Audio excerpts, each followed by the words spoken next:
Hello, everyone. This is Eric Pennington with the Spirit of EQ, and welcome to EQ Wednesdays, our first inaugural. So today we're going to talk a little bit about self-knowledge and emotional intelligence and the connection that those two have together. And actually, this has just been kind of recent as I've been thinking a lot about this process around that idea of self-knowledge, and that emotional intelligence is a wonderful tool to help people kind of gain more and more of the control, if not autonomy, over that process and things that they can do to put themselves in a position where things just make a lot more sense, even if the world around us seems like it's turned upside down, which kind of describes 2020. Anyway, I'm going to share my screen and I'm going to show you guys just a couple of slides that kind of will inform. And I've got a brief video in here too that I think will be really powerful for you. And the thing that I'd like you to keep in mind when we talk about EQ and self-knowledge, self-knowledge for me personally anyway, is the greater I can have an understanding about how I'm wired, how I respond to things, how I interpret things, the better off I'm going to be. In my younger days, I can certainly say I walked around sometimes just in fog, not really fully understanding what was going on around me or inside of me. So the pursuit to find out, to learn, and discover has become a great pursuit for me. And the introduction of emotional intelligence into the equation has added a lot of power as well. So how does EQ connect to it? Well, in the end, emotional intelligence, we call it EQ, is, I consider it that toolbox, if you will, where there are different competencies and things of that nature that we can use as these things we call emotions come in us, through us, whatever you want to call it, on a daily basis. And that's vitally important because, as many of you know, whether you're on the call today or whether you're watching this recording, emotions drive people. And the power around that is that emotions are chemicals in our brains that are communicators, and they're trying to tell us things. And unfortunately, in America anyway, we've probably not done a great job of giving emotions their true meaning and giving people an understanding of what they're all about. The first thing I would tell you is your emotions are not your enemy. Some of us grew up where maybe we were taught that you don't want to get angry because that's not okay. Some of us were taught, don't cry, don't be sad, just, buck it up and stand up straight and take it and all of that. But the reality is that, for example, those two emotions, neither one are bad. No emotion is bad. What makes an emotion good or bad is what we do with it. And that's the key. And most of us can think of examples in our own lives where that really came out in vivid color. So with that, let's take a look at something to quote that I came across actually today that I think is really, really powerful. And it's from Carl Jung. I think I'm pronouncing his last name correctly. I don't think it's Jung. Your vision will become clear only when you can look into your own heart. Who looks outside dreams, who looks inside awakes. And that just really, really spoke to me today, this morning. That's pretty powerful. Yeah, and I think I've read it about 20 times today, Ruben, and it's really given me a really strong sense about that idea about self-knowledge. So when you guys think about that, Ruben, what's one thing that maybe leaps out to you when you read that quote? I think it's an awakening. It's awareness. It's you being open mentally and emotionally to really look inside of yourself. It also says that, to me, perhaps the individual has been on a journey, in that journey of discovery, that journey of how can I become better? You know, there's people get to a tipping point in their life where something has to change. And I think when they get to that place, I think that's when they become vulnerable to say, okay, let me look within and see, am I flawed here? Am I in need of improvement in this area? And it also becomes a moment to stop deflecting and to start accepting our roles. Wow. In life and where we are. Does that make sense? Oh yeah. Ouch. And yes. And I'm kind of being a little humorous there, right? But you make a lot of great points there, Ruben. And I'm going to touch on this a little bit because I know we probably have a varied audience, again, whether it's here or who are looking at the recording. Some of that journey inside can be really, really dangerous if we go alone, which, by the way, I would highly recommend that you don't go alone. But it still remains, we do need to be looking. And looking inside is where we get to that breakthrough, right? Yeah. So I'm going to share with you a video that I think will really kind of give some more context to this too. So take a listen and watch. Where did you first fall in love with this idea? And we talk Enneagram and stuff like that, but when did you first fall in love with this idea of, what do you call it, self-discovery, or when did that start for you? Well, I would give it a couple of words. One is self-knowledge, which is different than, let's say, self-awareness or self-discovery. Self-knowledge is really about learning about what are the hidden forces and invisible presences that are underneath the waterline of conscious awareness. Okay. But because they're underneath the waterline of conscious awareness, exert a tremendous amount of influence in our lives without our knowing it. Right. Do you know what I'm saying? Yeah. So this is why, let's say on a given day, you do something that's completely out of character, and you're like, I have no idea who that was. Yeah. And I would say, you're right. Right. There's the you that you know. There's the you that other people know. Yeah. There's the you that only you know. Right. And then there's the you nobody knows. Interesting. Okay? Yeah. And the you that nobody knows is the one that I'm often interested in helping people discover. Right? And what is it that forms that person? Because the more you can bring into conscious awareness in your life, the better off you're going to be, right? The more, or I should say, maybe the less autonomy those invisible presences have in your life, right? And the more capable you'll be of loving.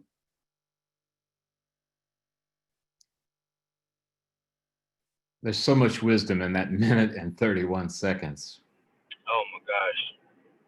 Nuggets.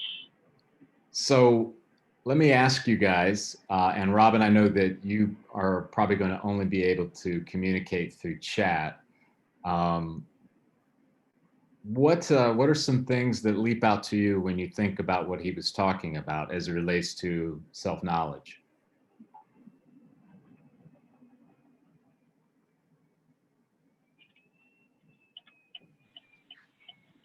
Can you hear me? Oh my gosh, it's Robin. Hi. I'm here. I think the biggest thinking is the conscious awareness. I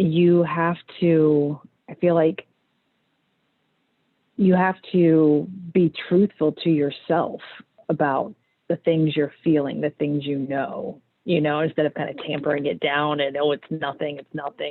Yeah. That's great, Robin. Yeah. How about you, Ruben? Anything that leaped out for you? I mean, I know there was a lot in that short period of time, but wow. Yeah. I think for me, I love what Robin said about the conscious awareness, but I think there are events that really has to get you to that place. I don't think somebody just wakes up and want to ask themselves that question about how do I get to know the person that I haven't even discovered inside me yet. Because I love the way he laid it out.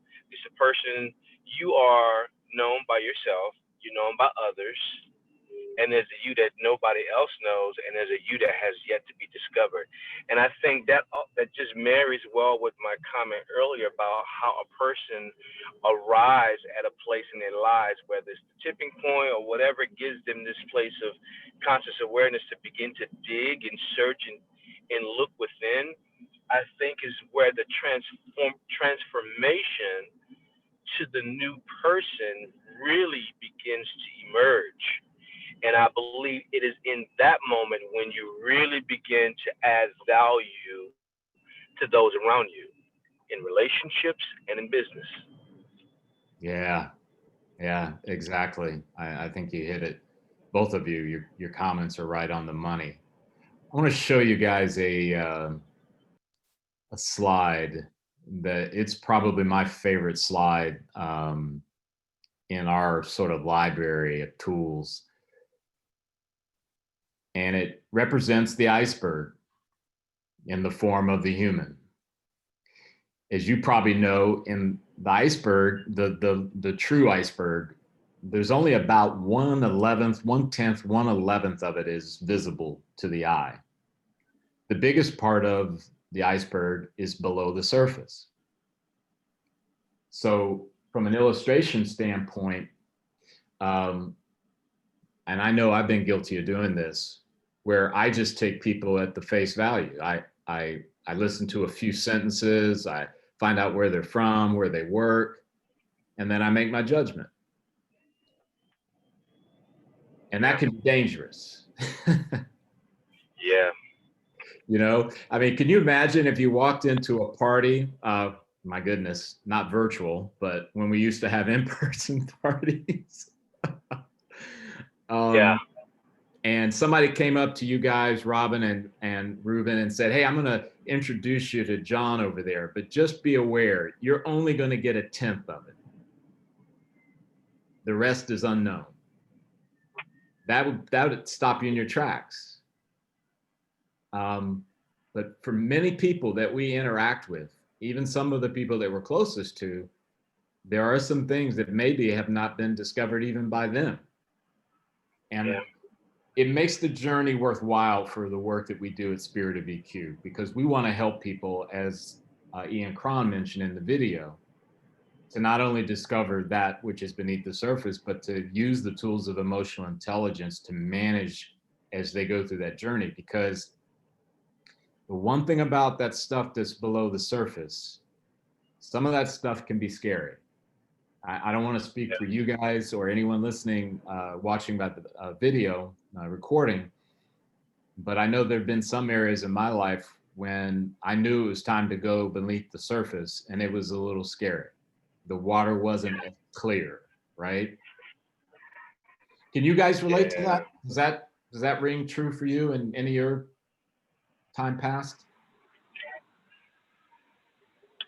You know, for me, the one thing that stood out as soon as I saw this illustration, this graphic, is that you can't judge a book by the cover, right?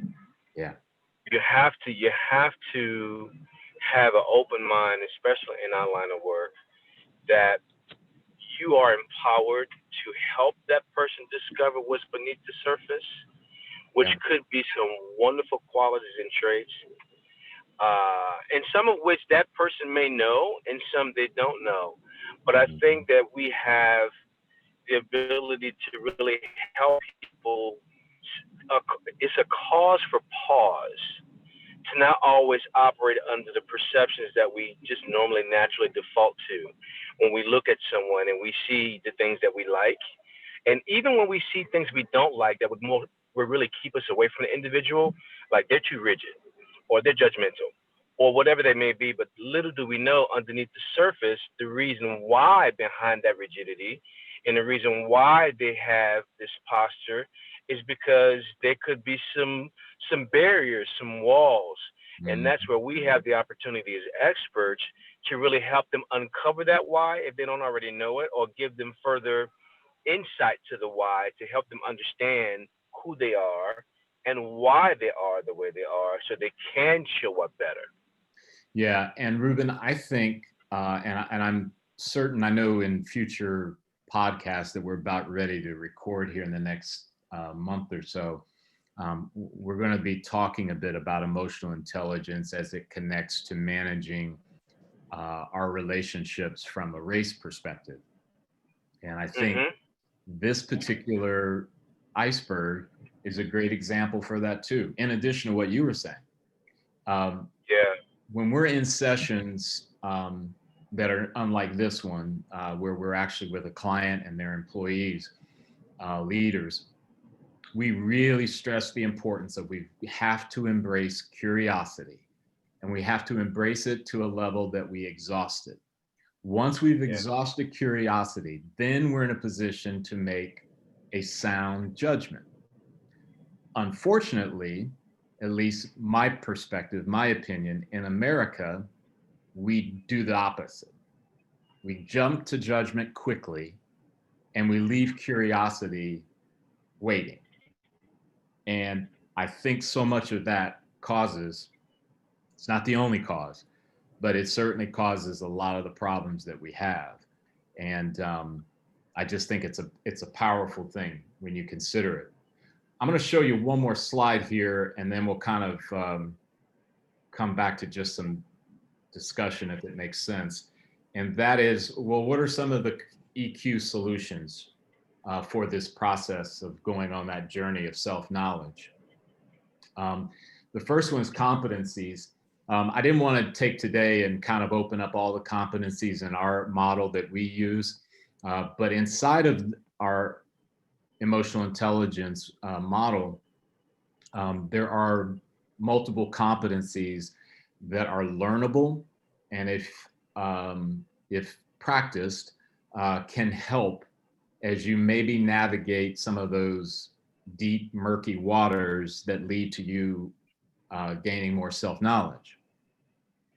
Those competencies, again, I want to stress to you, are learnable, so you can grow in them. It's not reserved for those who have a certain amount of intelligence.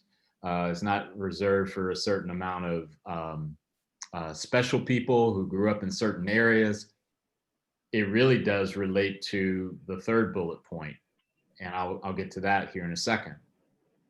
The next thing is curiosity and not judgment. And I mentioned that just a little earlier there, related to that iceberg. If we can kind of get ourselves into the practice, and I mean practice as in, okay, whenever I meet someone, I'm gonna exhaust my curiosity. So, Ruben, where did you go to school? Why did you pick the career that you picked? What makes you happy about the work you do? How about your family? Where were you originally from?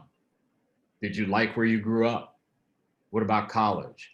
I mean, I'm not recommending people that you just pepper people with questions, but there should Right. be this style of, I want to get to know, I want to understand.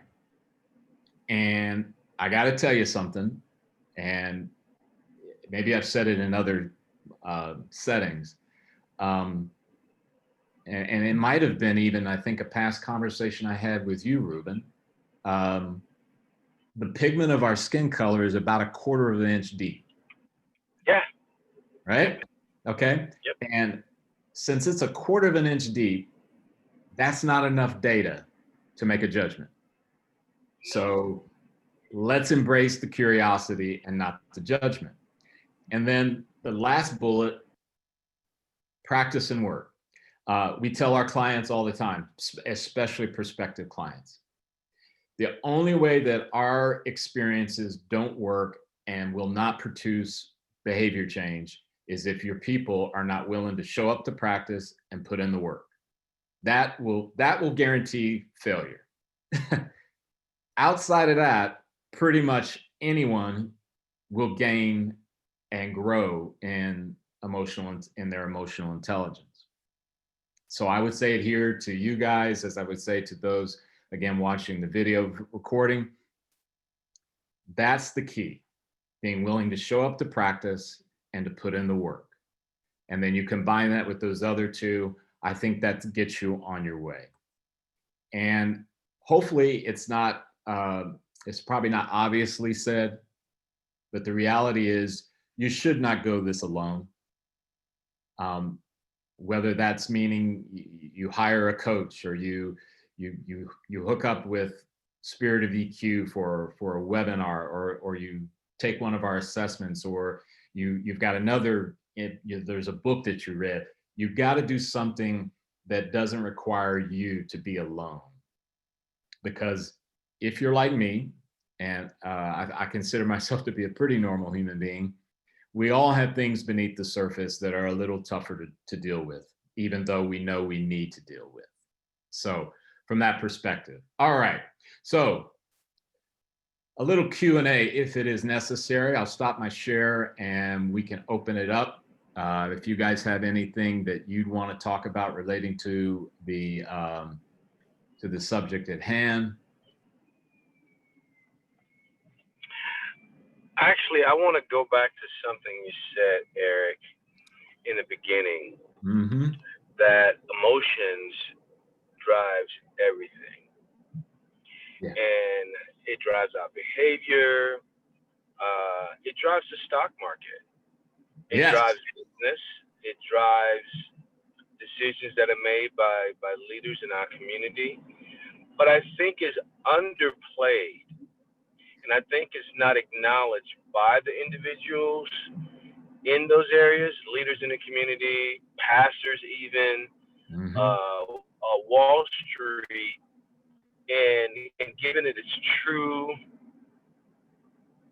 credence and place it has in how it drives everything in life. I mean, if you think about it, emotion drives global warming, people's behavior, people's nonchalant attitude and approach toward how we use resources. Yep. It drives how much we eat, what we eat. And so I think sometimes it's underplayed when we're having, discussions around conflict management or problem resolution, that people need to be made more aware and educated on just how much emotions play in how we live and breathe every day. That's you're right on the money, Ruben. And I will tell you, there's two things that jumped to my mind when you said that. It is that the vast majority of people, more than likely did not get any type of guidance, coaching, mentoring around how do I manage my emotions? Yeah. How do I learn how to pause and allow that initial 6 seconds of the emotion with all of its chemicals, hormones, peptides to settle down. Most people aren't taught. So they grow up learning how to, they acquire all these skills, right? I know how to sell, or I know how to calculate complex math problems. I know how to, design or engineer or whatever, right?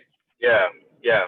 And they go through so much of their life into adulthood not even understanding that. So what do they do? And I'm going to speak a lot of times for men. We just plow through. I'm just going to keep going. This is just who I am. This is just how I'm made, or whatever, right? Yeah, right. So it is so rewarding in our work when we encounter those groups and those individuals who the light goes on and they realize, emotions do drive a lot. And you know what? There are tools that I can use, because the whole idea is to make better decisions and choices. So to your point, Ruben, that if you know intellectually that eating healthy is important to give you a better shot at living a longer life, right? If you know that, then being able to manage the thought and emotion so that you can make that better decision is going to help you. And I also know that part of this mischaracterization of emotions is a problem too. And again, I'm going to reference Robin, excuse me, I'm going to reference the man thing, right? A lot of men have grown up being told that there's certain emotion. I don't want to talk about it. I don't want to talk about my emotions. But the reality is, and this is for men and women, the emotions are going to happen whether you want it to or not. You don't get a say in the matter. Yeah. Right. You just don't. But that's a great observation, Ruben. Thanks for bringing that up. So I'm looking at about 12:35. We've booked this for an hour. We're not going to push it to that. But any other comments or observation around the subject matter, whether it be more from you, Ruben, or Robin? Do you have anything?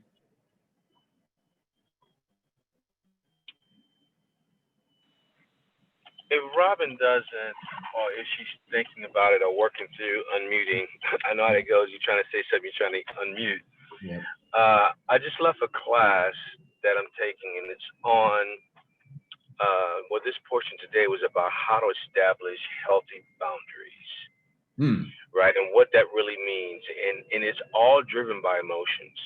Because oftentimes when whether it's a business or personal relationship, Yeah. there are always assumptions that we carry and that we expect people to understand. So if you and I are having lunch, Eric, and you know that I enjoy a fried chicken salad. Yep. If you're going to meet me there, I should not expect you to order for me if I'm late a fried chicken salad. I actually have to make that known. I have to tell you, I have to verbalize and say, hey, Eric, if you get that before me, go ahead and order. You know I like the fried chicken sandwich.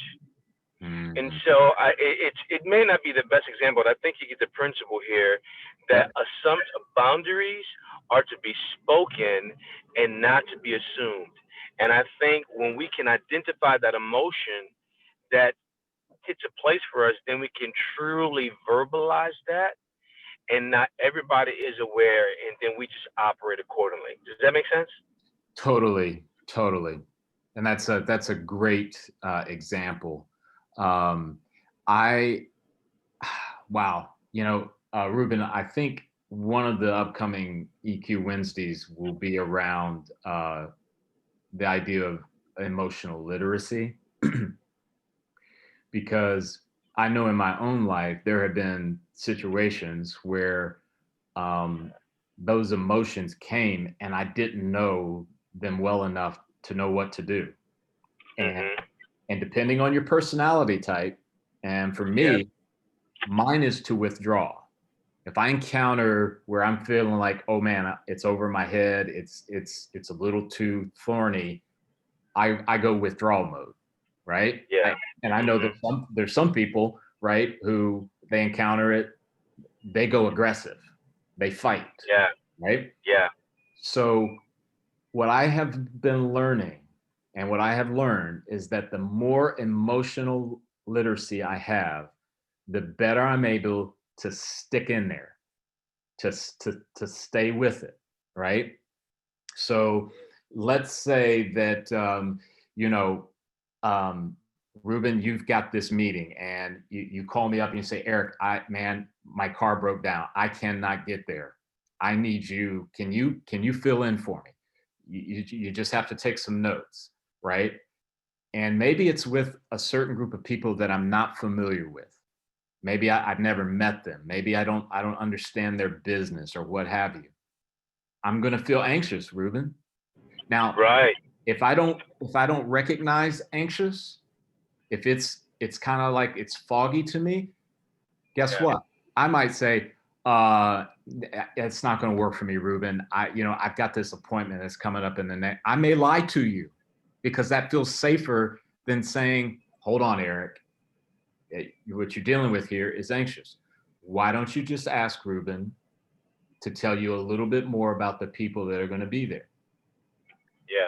And what might happen, I'm not saying this is a, like silver bullet, how it always works out, but Ruben, you might say to me, oh, Eric, it's those same people that we met with 5 times 6 months ago. You remember?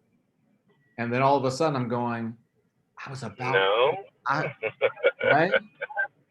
So there's just a lot of power in that literacy, so that you can, so you're not reacting to that emotion. You're in a response mode, which is a heck of a Right. lot healthier, and the outcome typically is going to go much better for you. Oh my, this is great. What I'm going to do now is I'm going to let you guys move on for the rest of your day. I've got about 12:45. I do appreciate you coming on. And for those of you who are watching the video, we're glad that you were able to look at it. And we ask you to just come back next Wednesday. We're going to be doing these every Wednesday at noon. Again, it's going to be pretty informal. You don't have to per se reserve. I believe we've given you the Zoom link and all of that good stuff through Eventbrite, and you can catch that on our social media channels, whether it's Facebook or LinkedIn. But do appreciate you tuning in. Robin and Ruben, once again, thank you for being here. And everyone, please have a safe and wonderful day. Awesome. You do the same. Thanks. Thanks, Eric. Nice meet you, Robin, electronically anyway. Take care. Nice